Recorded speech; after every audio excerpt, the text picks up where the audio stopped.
আসসালামু আলাইকুম ওরহমতুল্লাহি ওয়াবারাকাতুহু এবং আপনাদের উপর আল্লাহর শান্তি রহমত ও বরকত বর্ষিত হোক।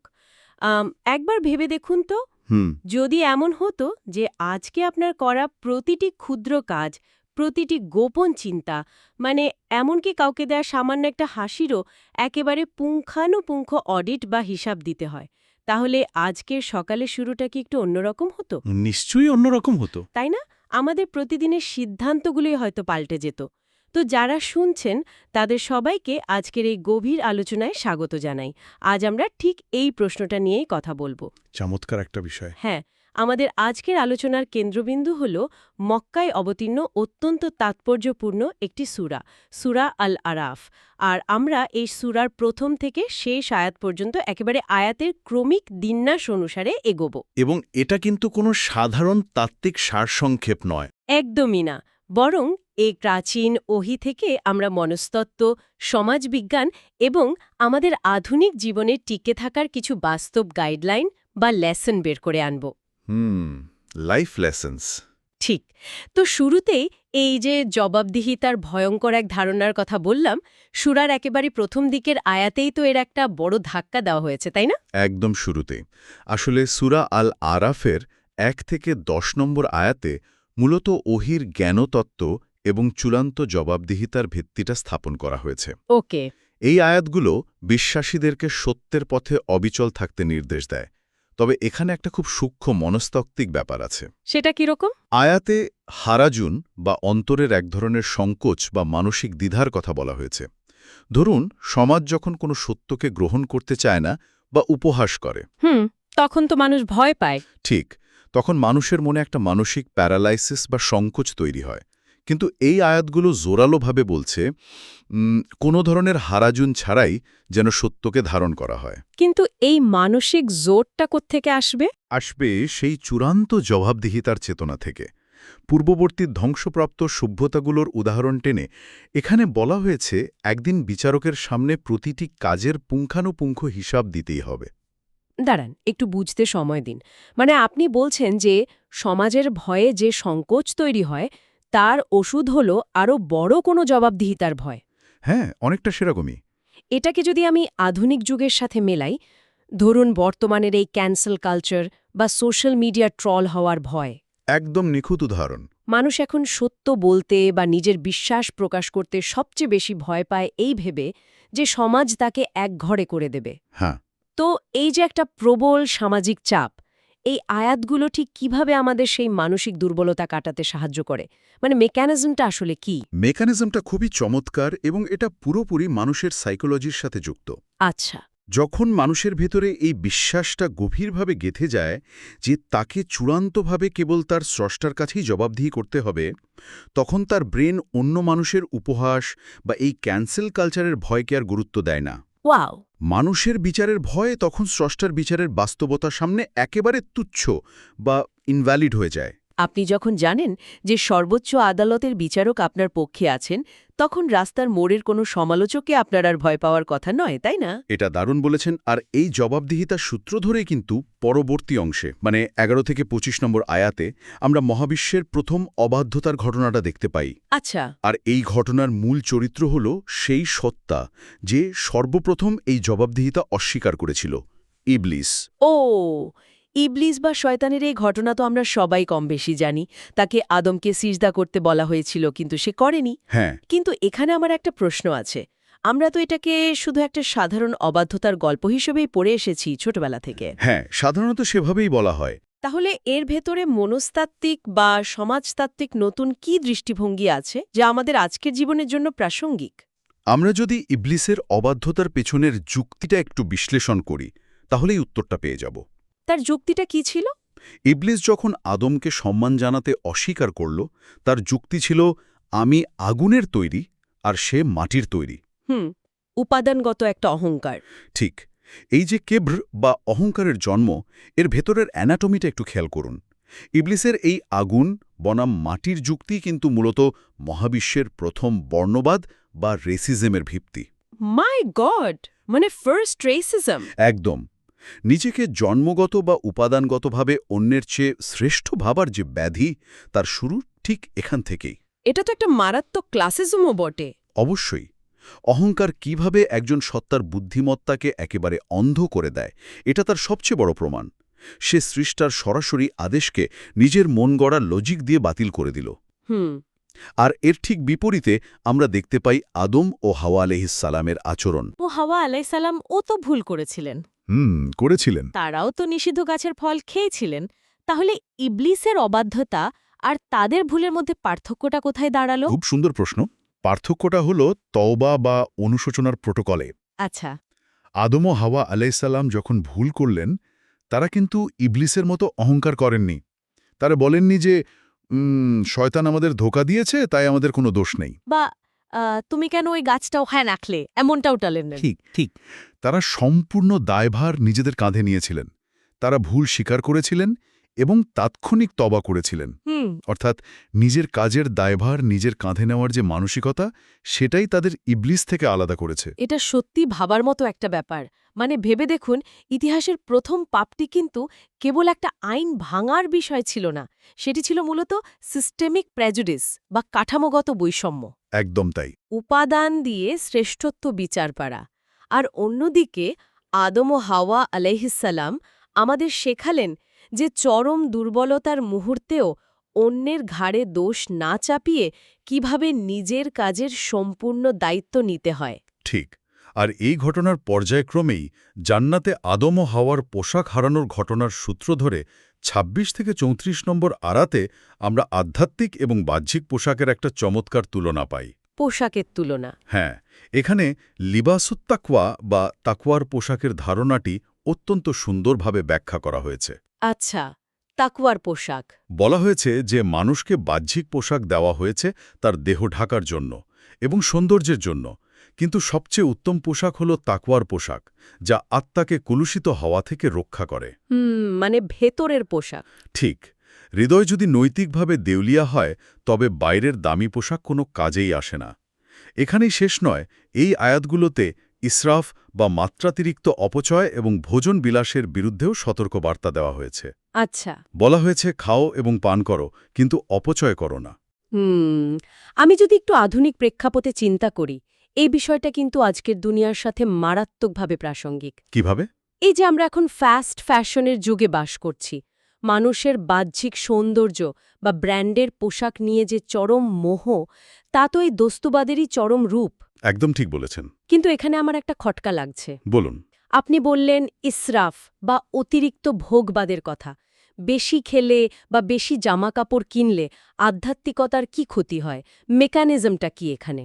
মেকানিজমটা হলো ফোকাস এবং এনার্জি শিফটিং। আচ্ছা। অতিরিক্ত ভোগবাদ বা কনজিউমারিজম মানুষকে শারীরিকভাবে অলস এবং মানসিকভাবে স্থূল করে দেয়। সত্যি। যখন কেউ শুধু তার বাহ্যিক রূপ, খাওয়া দাওয়া বা বস্তুগত সম্পদ নিয়ে সারাক্ষণ মেতে থাকে, তখন তার ভেতরের আধ্যাত্মিক ইবাদতের শক্তিটা কমে যায়। তার মস্তিষ্ক শুধু ডোপামিনের পেছনে দৌড়ায়। নতুন জামা, নতুন গ্যাজেট, ভালো খাবার। ঠিক। এই সারাক্ষণ পাওয়ারের নেশা তার হৃদয়কে এমনভাবে আচ্ছন্ন করে ফেলে যে স্রষ্টার সাথে তার যে একটা নীরব, গভীর সম্পর্ক তৈরি হওয়ার কথা ছিল, সেটা আর হতে পারে না। বুঝতে পেরেছি। মানে আমরা আয়নার সামনে দাঁড়িয়ে আমাদের বাহ্যিক ত্রুটি ঢাকতে যতটা সময় আর শক্তি ব্যয় করি, আমাদের হৃদয়ের ত্রুটি ঢাকতে সেই তাকওয়ার পোশাক সেলাই করতে ততটা সময় দিই না। অসাধারণ একটা তুলনা দিয়েছেন। অথচ এই পরিমিতিবোধ আর তাকওয়ার পোশাকই নির্ধারণ করবে আমাদের চূড়ান্ত গন্তব্য। আর এই চূড়ান্ত গন্তব্যের কথাই তো সম্ভবত পরবর্তী আয়াতগুলোতে, মানে ৪৬ থেকে ৪৯ নম্বর আয়াতে বলা হয়েছে, তাই না? যেখানে সেই বিখ্যাত আল আরাফের উল্লেখ আছে। হ্যাঁ, ঠিক এই জায়গাতে এই সূরার নামকরণ করা হয়েছে। আচ্ছা।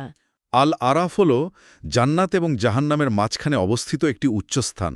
এখানে সেই মানুষদের রাখা হবে যাদের পাপ এবং পুণ্যের ওজন একেবারে গাণিতিক সমতায় থাকবে। 50-50। একদম 50-50। চিন্তা করুন, সারা জীবনের সমস্ত কাজের হিসাব শেষে ব্যালেন্স একেবারে সমান। এই দৃশ্যটা আমাদের শেখায় যে প্রতিটি মাইক্রোস্কোপিক বা অণুপরিমাণ কাজের গুরুত্ব আসলে কত বেশি। বাপরে। হয়তো খুব সামান্য একটা ভালো কাজ, যাকে আমরা দুনিয়াতে কোনো পাত্তাই দিইনি, সেটাই তাদের ভাগ্য পাল্টে দিতে পারত। এটাকে তো একটা চরম উত্তেজনাময় টাই ব্রেকার ম্যাচের সাথে তুলনা করা যেতে পারে। হাহা, ঠিক তাই। খেলায় জেতার জন্য যখন একদম শেষ মুহূর্তে মাত্র একটা পয়েন্টের প্রয়োজন হয়, তখন ওই একটা পয়েন্টের মূল্য খেলোয়াড়রা বুঝতে পারে। কিন্তু বাস্তবে কি এমন হওয়া সম্ভব যে একজন মানুষের পাপ পুণ্য একেবারে মিলিগ্রাম স্কেলে সমান হয়ে গেল? সৃষ্টার হিসেবে সবই সম্ভব। আর যদি তাই হয়, তবে এই আরাফাবাসীদের শেষ পরিণতি কি হবে? তারা কি অনন্ত কালোখানি আটকে থাকবে? না, এখানেই আসে স্রষ্টার অসীম রহমতের বিষয়টি, যা ৪৯ নম্বর আয়াতে স্পষ্টভাবে বলা হয়েছে। আচ্ছা। এই চরম সাসপেন্সের শেষে আমরা দেখতে পাই যে আল্লাহর রহমত তার ক্রোধের চেয়ে অনেক বড়। সুবহানাল্লাহ।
শেষ পর্যন্ত এই আরাফাবাসীদের জান্নাতে প্রবেশের মাধ্যমে সেই অসীম করুণারই প্রকাশ ঘটবে। সৃষ্টার এই সূক্ষ্ম বিচার এবং তার অসীম রহমতের কথা জানার পর মানবমন স্বাভাবিকভাবেই সেই স্রষ্টার সত্তা সম্পর্কে আরও জানতে চায়। হ্যাঁ, এটাই তো মানুষের স্বভাব। মানুষ চায় তার সেই দয়ালু স্রষ্টাকে দেখতে বা কল্পনা করতে, কিন্তু আমাদের বুদ্ধিমত্তা ও ইন্দ্রিয়ের যে একটা চরম সীমাবদ্ধতা আছে তা ৫৪ এবং ১৪৩ নম্বর আয়াতে তুলে ধরা হয়েছে। এই সীমাবদ্ধতার জায়গাটা একটু পরিষ্কার করবেন? মানুষ তো স্বভাবতই সবকিছু নিজের মতো করে লজিক দিয়ে বুঝতে চায়। ৫৪ নম্বর আয়াতে বলা হয়েছে আল্লাহর আরশে সমাসীন হওয়ার বা ইস্তিওয়ার কথা। স্রষ্টা কিভাবে আরশে সমাসীন, এটা নিয়ে মানবীয় যুক্তির কোনো অবকাশ নেই। মানে লজিক খাটবে না এখানে? একদম না। এখানে আমাদের ইন্টেলেকচুয়াল হিউমিলিটি বা বুদ্ধিবৃত্তিক বিনর প্রয়োজন। স্রষ্টাকে নিয়ে মানব গড়া কোনো ব্যাখ্যা বা বিকৃতি ছাড়া যেভাবে ওহিতে বলা আছে ঠিক সেভাবেই বিশ্বাস স্থাপন করতে হবে। আচ্ছা। এরপর ১৪৩ নম্বর আয়াতে মুসা আলাহিসাল্লামের সেই বিখ্যাত ঘটনাটি আসে। ও, পাহাড়ের সেই ঘটনাটা। হ্যাঁ, মুসা আলাইসাল্লাম যখন আল্লাহকে দেখার ইচ্ছা প্রকাশ করলেন, তখন আল্লাহ পাহাড়ের ওপর তার জ্যোতির সামান্য প্রকাশ ঘটান। আর তাতেই পাহাড় চূর্ণ বিচূর্ণ হয়ে যায় এবং মুসা আলাইসাল্লাম অজ্ঞান হয়ে পড়ে যান। মাই গড! এটা প্রমাণ করে যে আমাদের এই ভৌত জগৎ বা ফিজিক্যাল স্পেস স্রষ্টার উন্মুক্ত মহিমা ধারণ করতে একেবারে অক্ষম। মানুষের ইন্দ্রিয়গুলোর একটা বায়োলজিক্যাল লিমিটেশন আছে। ব্যাপারটা তো খুবই যৌক্তিক, তাই না? হ্যাঁ, মানে আমরা যদি আমাদের সৌরজগতের সূর্যের দিকেই খালি চোখে তাকাতে যাই, আমাদের চোখ তো ঝলসে যাবে, রেটিনা পুড়ে যাবে। একদম তাই। অথচ সূর্য তো এই বিশাল মহাবিশ্বের কোটি কোটি নক্ষত্রের মধ্যে একটা সামান্য সৃষ্টি মাত্র। সেখানে আমাদের এই দুর্বল সীমাবদ্ধ বায়োলজিক্যাল চোখ দিয়ে সমগ্র মহাবিশ্বের স্রষ্টাকে সরাসরি দেখার আশা করাটা কি আসলেই বোকামি নয়? অবশ্যই বোকামি। আমাদের এই ইন্টেলেকচুয়াল হিউমিলিটি থাকাটা সত্যিই খুব দরকার। ঠিক বলেছেন। আর এই বুদ্ধিবৃত্তিক বিনয় হারিয়ে মানুষ যখন বস্তুগত শক্তির অহংকার করতে শুরু করে, তখনই সভ্যতার পতন ঘটে। সূরার পরবর্তী অংশে অর্থাৎ ঐতিহাসিক চক্রের বর্ণনায় আমরা এর নিখুঁত সমাজতাত্ত্বিক প্রমাণ পাই। আচ্ছা, ঐতিহাসিক চক্র? হ্যাঁ, এখানে ক্রমান্বয়ে নূহ, হুদ, সালেহ এবং মুসা আলাইসাল্লামের ঘটনাগুলো এসেছে। নূহ আলাইহিসসালামের সময়কার সমাজের এলিট বা উচ্চবিত্ত শ্রেণী তাকে প্রত্যাখ্যান করেছিল। কেন? তাদের যুক্তি ছিল, তোমার অনুসারীরা তো সমাজের সবচেয়ে নিচু শ্রেণীর গরিব মানুষ। ও, আবার সেই ক্লাসিজম। ঠিক, এটা হলো শ্রেণী বৈষম্য। এরপর হুদ আলাইহিসসালামের আদ জাতির কথা ভাবুন। তারা তাদের বস্তুগত শক্তি আর বিশাল বিশাল স্থাপত্যের অহংকারে মত্ত ছিল। তারা ভেবেছিল এই ম্যাটেরিয়াল পাওয়ার তাদের অজেয় করে রাখবে। আচ্ছা। তারপর সালেহ আলাইহিসসালামের সামুদ জাতি, যাদের পতন হয়েছিল সম্পদের একচেটিয়া আধিপত্য এবং অর্থনৈতিক অবিচারের কারণে। বাহ। আর পরিশেষে মুসা আলাইহিসসালাম এবং ফিরাউনের ঘটনা আমাদের দেখায় যে নৈতিকতা বিবর্জিত স্বৈরতন্ত্র বা জিওপলিটিক্যাল পাওয়ার আসলে কতটা ভঙ্গুর। আমি যদি এই ঘটনাগুলোকে শুধু পুরনো কোনো রূপকথার গল্প বা মিথ হিসেবে না দেখে আজকের দিনের লেন্স দিয়ে দেখি, দেখলে কি মনে হয়? মনে হচ্ছে এগুলো আমাদের আধুনিক সমাজেরই একটা সোশিওলজিক্যাল ব্লুপ্রিন্ট। একদম। নোহের যুগের এলিটদের সাথে আজকের কর্পোরেট এলিটদের মিল আছে, আদ জাতির সাথে আজকের মিলিটারি সুপার পাওয়ারদের মিল আছে, আর সামুদ জাতির সাথে আজকের মনোপলি বা একচেটিয়া ব্যবসার মিল আছে। চমৎকার অবজারভেশন। ইতিহাস আসলে বারবার ফিরে আসে। হ্যাঁ। কিন্তু এখানে আমার একটা প্রশ্ন আছে। বলুন। ফিরাউন বা আদ জাতির মতো এত বড় অহংকার তো আমাদের মতো সাধারণ মানুষের থাকে না। সাধারণ মানুষ তো শুধু দৈনন্দিন জীবনে একটু সুবিধা খোঁজে। এই ছোটখাটো অবাধ্যতার ব্যাপারে কোরআন কি বলছে? খুব চমৎকার একটা পয়েন্ট ধরেছেন। সরাসরি অবাধ্যতার যেমন ভয়াবহ পতন আছে, তেমনি মনস্তাত্ত্বিক অবাধ্যতা বা আইনের ফাঁকফোকর খোঁজার পরিণতিও কম ভয়াবহ নয়। আইনের ফাঁকফোকর? হ্যাঁ, ১৬৩ থেকে ১৬৬ নম্বর আয়াতে আমরা ঠিক এমনই এক ঘটনার কথা জানতে পারি। শনিবারে মাছ ধরার ক্ষেত্রে একদল মানুষ আইনি ফাঁকফোকর বা লুপ হোলস ব্যবহার করেছিল। ঘটনাটা একটু বলবেন? স্রষ্টা তাদের শনিবার মাছ ধরতে নিষেধ করেছিলেন। তারা কি করল? তারা শুক্রবার জাল পেতে রাখল, শনিবার মাছ জালে আটকা পড়ল, আর রবিবার তারা সেই মাছ তুলে আনল। দাঁড়ান। টেকনিক্যালি তো তারা শনিবারে মাছ ধরেনি। তারা তো আইনের অক্ষরে অক্ষরে নিয়ম পালন করেছে। তাহলে এটা অপরাধ হলো কিভাবে? আজকের যুগে কোনো উকিল তো তাদের এই বুদ্ধির প্রশংসাই করত। হ্যাঁ, এখানেই হলো নৈতিকতার মূল স্পিরিট বা আত্মার প্রশ্ন। তারা হয়তো কাগজের নিয়মে শনিবারে মাছ ধরেনি, কিন্তু মূলত তারা স্রষ্টার আইনের উদ্দেশ্যকে লঙ্ঘন করেছিল। ও আচ্ছা। তারা স্রষ্টার সাথে এক ধরনের বুদ্ধিবৃত্তিক প্রতারণা বা ইন্টেলেকচুয়াল ফ্রড করেছিল। Intellectual fraud. তারা ভেবেছিল স্রষ্টাকে বোকা বানানো যাবে।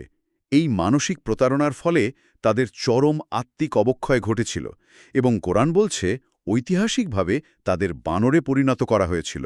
বানরে?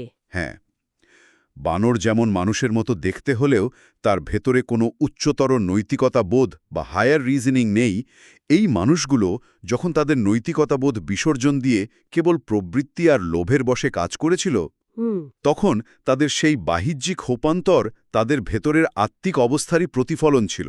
তার মানে আজকাল মানুষ যখন ট্যাক্স ফাঁকি দেওয়ার জন্য আইনের ফাঁকফোকর খোঁজে বা চুক্তির কোনো অস্পষ্টতার সুযোগ নিয়ে কাউকে লিগালি ঠকায়, তখন কি তারা ওই শনিবারে মাছ ধরা মানুষদের মতোই আচরণ করছে না? একদম ঠিক বলেছেন। তারা ভাবছে টেকনিক্যালি নিয়ম মেনে আত্মিক প্রতারণা করা যায়। কিন্তু মানুষ কেন এই ধরনের প্রতারণা করে? কেন আমরা নিজেদের সাথেই এই চালাকি করি? মানুষ এই চালাকি করে কারণ সে তার আদি স্বভাব বা ফিতরাতকে ভুলে যায়। এর উত্তর আমরা ১৭২ নম্বর আয়াতে পাই। কি আছে সেখানে? সেখানে আলাস্তুর চুক্তির কথা বলা হয়েছে। মানব সৃষ্টির শুরুতে মানুষের আত্মা তার স্রষ্টাকে স্বীকার করে নিয়েছিল। আচ্ছা। সুতরাং বিচার দিনে অজ্ঞতার কোনো অজুহাত চলবে না, কারণ স্রষ্টার অস্তিত্বের স্বীকৃতি মানুষের ডিএনএতে, তার ফিতেরাতে একেবারে প্রথিত আছে। এটা তো অস্বীকার করার উপায় নেই। কিন্তু দুনিয়ায় এসে মানুষ লোভের বশে সেটা ভুলে যায়। এই লোভের চরম পরিণতি বোঝাতে ১৭৫ থেকে ১৮৯ নম্বর আয়াতে অত্যন্ত ভয়ঙ্কর এবং বাস্তবসম্মত একটি উপমা দেয়া হয়েছে। কি উপমা? হাঁপাতে থাকা কুকুর। হাঁপাতে থাকা কুকুর? কুকুরের সাথে মানুষের নৈতিকতার সম্পর্ক কি? কুকুরের এই হাঁপানোর মেকানিজমটা একটু খেয়াল করুন। কুকুর কেন হাঁপায়?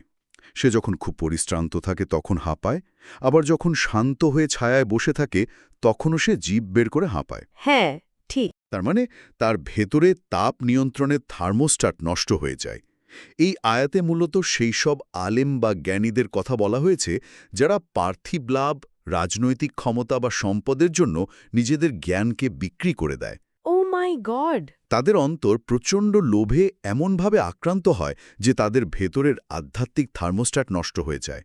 তাদের যতই দেয়া হোক না কেন, তারা সেই কুকুরের মতো সারাক্ষণ হাঁপাতে থাকে। ওয়াও, কি একটা মেটাফর! আর ১৭৯ নম্বর আয়াতে গিয়ে বলা হয়েছে, মানুষ যখন তার এই উচ্চতর আত্মিক দায়িত্ব ভুলে গিয়ে শুধু খাওয়া দাওয়া আর বংশবৃদ্ধিতে মগ্ন হয়ে যায়, তখন সে মূলত গবাদি পশুর চেয়েও অধম হয়ে যায়। পশুর চেয়েও অধম? হ্যাঁ, কারণ পশু তো তার স্বভাব অনুসারেই চলে, কিন্তু মানুষ তার সম্ভাবনাকে ধ্বংস করে। এই হাঁপাতে থাকা কুকুরের মেটাফরটা শুনলে আধুনিক যুগের একটা অভ্যাসের কথা মনে পড়ে যায়। কোন অভ্যাস? এই যে আমরা সোশ্যাল মিডিয়ায় ঘন্টার পর ঘন্টা এন্ডলেস স্ক্রোলিং করি, আমাদের ব্রেনের ডোপামিন লুপ তো ঠিক এভাবেই কাজ করে, তাই না? একদম নিখুঁত উদাহরণ। আমরা শুধু কনজিউম করছি, একটা ভিডিও শেষ হলে আরেকটা, তারপর আরেকটা। আমাদের ভেতরে কোনো তৃপ্তি আসছে না, আমরা শুধু আরও চাইছি। আমরা আসলে ওই গবাদি পশুর মতোই উদ্দেশ্যহীনভাবে চড়ে বেড়াচ্ছি। কিন্তু এই অবক্ষয় থেকে, এই পশুর স্তরে নেমে যাওয়া থেকে বাঁচার উপায় কি? সূরা আল আরাফ কি এর কোনো সমাধান দিচ্ছে? অবশ্যই দিচ্ছে। সূরার শেষের দিকের আয়াতগুলোতে, বিশেষ করে ১৮০, ১৮৯ এবং ১৯৯ থেকে ২০৬ নম্বর আয়াতের এর চমৎকার এবং প্র্যাকটিক্যাল সমাধান দেওয়া হয়েছে। আচ্ছা। প্রথমেই ১৮০ নম্বর আয়াতে বলা হয়েছে স্রষ্টার সঠিক পরিচয় জানার কথা। তার সুন্দর নামসমূহ বা আসমাউল হুসনার মাধ্যমে তাকে ডাকতে বলা হয়েছে। আমরা যখন স্রষ্টার সঠিক গুণাবলী জানব, তখন আমরা যে কোনো ধরনের সূক্ষ্ম শিরিক বা থিওলজিক্যাল বিভ্রান্তি থেকে রক্ষা পাব। রাইট। এরপর ১৮৯ নম্বর আয়াতে বলা হয়েছে দুনিয়ার যে কোনো নিয়ামত, যেমন ধরুন একটি সুস্থ সন্তান লাভ, এর সবটুকু কৃতজ্ঞতা কেবল স্রষ্টাকেই দিতে হবে, কোনো মাধ্যম বা কুসংস্কারকে নয়। থিওলজিক্যাল জায়গাটা বুঝলাম, কিন্তু সমাজের ভেতরে এই টক্সিক মানুষদের সাথে বা যারা সারাক্ষণ আমাদের নিচে নামাতে চায়, তাদের সাথে কিভাবে ডিল করব?